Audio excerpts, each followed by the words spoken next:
여러분, 자영업자들의 분노, 이 분노가 사실 수치화되어서 말입니다.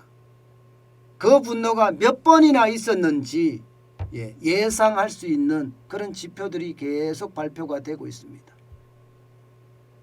자영업자들이 하는 말 그대로 빌리면요, 나는 3번 당했다는 거예요. 3번 당했다. 정부에 3번 당했다는 거예요. 정부에 3번 당했다. 첫 번째 당한 것은 뭐냐? 이렇게 물었더니 여기에 대해서는요, 쉽게 말하면 오미크론에 제일 먼저 당했다는 거예요. 정부는 K방역을 한다면서 사실 자영업자들에게 영업시간 제한도 하고요, 사적 모임 제한도 했습니다. 그 때문에 자영업자들은 초토화되다시피 지난 2년 동안 완전히 멸망했다고 이야기를 하는데, 정부는 아직도 영업시간을 9시까지로 제한하고요, 식당, 학원이나 이런 데는 10시까지로 제한하고 있잖아요. 여기에다가 사적 모임도 지금 6명까지 제한하면서 하고 있습니다. 방역 패스는 또 어떻고요? 방역 패스 미접종자는 아예 밥도 못 먹게 혼술, 혼밥만 허용이 됩니다. 그러니 자영업자들 입장에서는 그중에 우리 손님들 중에 미접종자가 껴있으면 어떻게, 잘못하면 이게 모두가 다 안 들어오고 나갈 판이에요. 그러니 자영업자들은요, 조금만 참으면 된다, 조금만 참으면 된다 했던 게 2주 연장, 2주 연장, 2주 연장, 이거를 수십 번을 해서요, 자영업자들을 우롱했다 이겁니다. 자영업자를 우롱했다. 그만큼 자영업자들은요, 정부한테 당했다는 거예요. 정부한테 당했다. 왜냐하면 K방역에서 조금만 참으면 된다고 했는데 결국 2만 명까지 터졌지 않느냐, 하루에. 오늘도 2만 1,000명까지도 터질 가능성이 높으니까 이게 말이 되느냐, 이렇게 이야기를 하고 있는 거고요. 두 번째 당한 것은요, 두 번째 당한 것은 손실보상금을 주는데 왜 쥐꼬리만큼 주느냐 이거예요. 지금 여러분 보시다시피 코로나 손실보상금 지원해서 지급한 현황을 지금 보고 있습니다. 신청하지 않았다가 55%예요.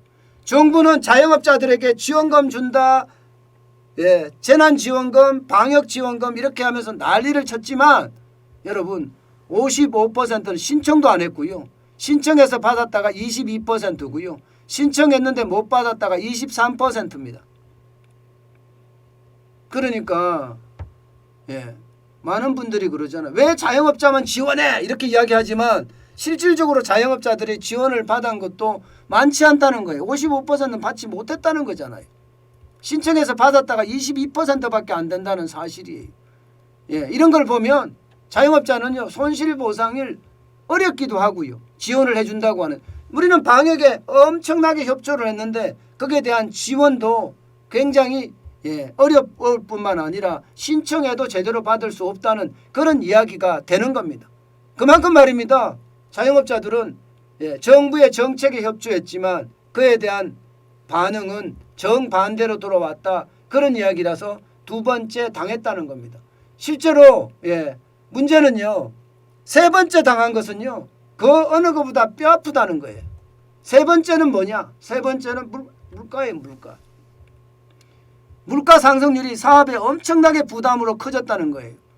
여러분도 알다시피 음식점 하시는 분들 지금 물가 상승 때문에 94%가 사실은 어렵다, 사업의 부담이 커지고 있다, 이렇게 이야기하고 있거든요.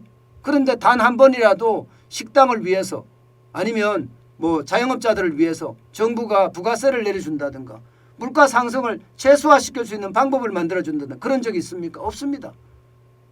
이게 말입니다, 음식점만 이런 게 아니에요. 소매업도 86%가 어렵고요, 교육 서비스업도 83% 사업 부담 커졌다는 거고요, 개인 서비스업은 82%, 예술 스포츠 여가 서비스업은 78%고요, 도매업도 77%가 물가 상승으로 사업을 하기가 굉장히 어려워지고 있다, 이런 이야기 합니다. 그런데 문제는요, 가격을 올리고 싶어도 올릴 수가 없다는 거예요. 왜냐고요? 여러분 주위에서도 아마 보실 거예요. 많은 사람들이, 저도 마찬가지인데요, 더 싼 걸 찾습니다. 더 싼 거를. 더 싼 거를 찾는다니까요. 비싼 거를 사고 싶어도 야 앞으로 경제가 어떻게 될지도 모르는데 내 돈이라도 아껴야지 하면서 더 싼 것을 자꾸 찾아갑니다. 더 싼 것을. 그러니까 자영업자들 입장에서는요. 가격을 올릴 수가 없습니다. 가격을 올려서 받고 싶지. 예, 그래서 손님들이 많이 왔으면 좋겠는데 문제는 만약에 그렇게 됐을 때 안 오면 어떡해요? 손님이 줄어들면 어떡하냐고요.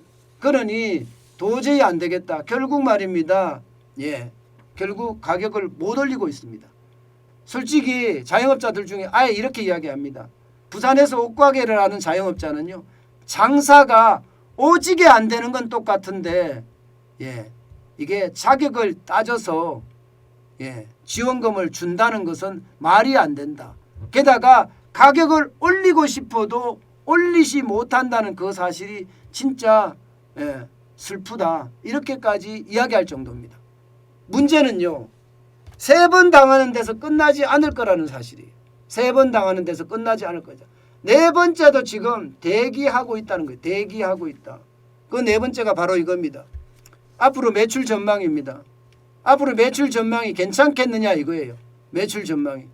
지금 3개월 후 매출 전망을 봤을 때 2021년 3분기 나빠진다가 60%, 2021년 4분기 나빠진다가 62%입니다. 비슷하다가 28%, 29%고요. 좋아진다는 10%에서 15%밖에 안 됩니다. 이게 2021년을 봤을 때 그 정도라고 이야기한다는 것은요. 그만큼 말입니다. 2022년도는 그만큼 더 어려워진다는 이야기예요. 2022년도는 그만큼 어려워진다는 이야기는 앞으로 3분기 4분기가 저 정도라면 작년에 3분기 4분기가 저 정도라면 2022년 1분기 나빠진다가 이게 줄어들지 않았을 거라는 거죠. 예. 2022년 2분기 이게 나빠진다가 안 줄어들 거라는 거예요. 적어도 6개월 후까지만 보더라도 안 줄어든다는. 이렇게 되면 여러분 결국은 자영업자들에게는요. 3번 당하는 게 아니라 결국은 4번까지 당할 수밖에 없는 그런 위기에 처했다. 이렇게 이야기할 수 있는 겁니다. 그 어느 때보다 자영업자들은요. 지금 충격이라는 사실이에요. 여러분에게 제가 계속해서 말씀을 드리지만 제일 충격적인 것은요. 실물 경제가 무너지는 겁니다. 실물 경제가 무너진다는 사실은 여러분 우리 경제가 송두리째 무너진다는 이야기하고 마찬가지예요. 실물 경제가 무너져서는 안 되거든요. 그러니까 정부도 어떻게 하든 돈 풀어서 실물 경제를 살리려고 해. 그런데 이게 정부가 실물 경제를 살리려고 하면 마중물을 부어서 말입니다. 펌프에 물이 펄펄펄펄 나올 수 있게끔 해줘야 되는데 이게 정부가 마중물을 붓는 것이 아니라 아예 물을 갖다 주려고 해요. 물을 갖다가 주고. 여러분 이거 한번 보세요. 갈증이 나는데 펌프가 옆에 있어요.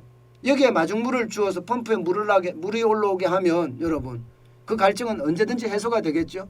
그 다음에 누가 봐도 펌프에 물을 퍼서 해소가 됩니다. 그런데 내가 바켓에 한 바켓을 놔두고 물을 떠서 갈증을 해결해 준다고 생각을 해보세요. 한 사람 먹을 때 갈증이 될 수는 있습니다. 2사람째 먹을 때도 갈증이 돼. 그런데 이게 10명, 20명, 50명, 100명이 오면 바켓에 물은 동이 나고 그 다음에는 어떻게 됩니까? 그 다음에는 샘을 팔 돈조차 없어집니다. 샘을 팔 돈조차. 지금 문재인 정부 딱 그 짝이에요. 딱 그 짝이에요. 마중물을 부어서 경제가 활활 돌아갈 수 있게끔 해서 그들이 스스로 샘을 팔 수 있게끔 만들어줘야 되는데 그게 아니라 이게 물을 자꾸 찔끔찔끔 주면서 말입니다. 이게 마중물도 동나가는 지금 그런 상황이 개가고 있는 것 같아요. 물을 주려고 하는 것이 아니라 이게 물을 줘서 땅을 파서 샘을 파갤 수 있게끔 만들어줘야 되는데 그렇지 못하는 다는 사실이 결국은요. 우리 경제를 지금 망치고 있는 것은 아닌가. 저는 그런 생각 진짜 많이 해보거든요. 그중에서도 제가 가장 심각하게 생각하는 문제는 바로 이 문제예요. 오미크론 문제. 자영업자들 어느 누구도 말입니다. 2만 명씩 늘어나니까 여기에 대한 충격 이야기 안 하는 사람이 없을 정도거든요. 야, 이래서 장사 되겠냐. 이제는요. 영업시간 제한을 풀어도 사적 모임을 풀어도 장사가 안 될 가능성이 높다. 뭐 이렇게 이야기할 정도로 심각하게 이야기를 하고 있습니다. 저는 그 어느 때보다 지금 2월이 어떻게 생각하면 우리 경제의 어떤 충격의 끝점 아니 시발점이라고 봐야 될 것 같아요. 충격의 끝점까지 가면 너무 심각해지니까 시발점이 되지 않을까 싶어요. 그래서 이게 충격을 해소할 수 있는 그런 정책을 펴야 되는데 과연 그런 정책이 나올란지 한 번 더 두고 봐야 될 것 같습니다. 참 우리 경제 참 어렵다 그런 생각이 드시죠? 저도 똑같이 느끼고 있습니다. 네, 여러분, 제가 준비한 내용은 여기까지입니다. 오늘도 여러분들 많이 들어와 주셔서 감사합니다. 늘 여러분들에게 제가 말씀을 드리지만 이 새벽에 많은 분들이 이렇게 경제TV에 관심을 가지고 봐주신다는 게 진짜 대단하신 것 같아요. 여러분들은 다 부자 되실 겁니다. 저는 부자 될 거라고 믿습니다. 올해 새해 복 많이 받으시고 부자 되시고 또 부자 되십시오. 저도 부자 되도록 노력하겠습니다.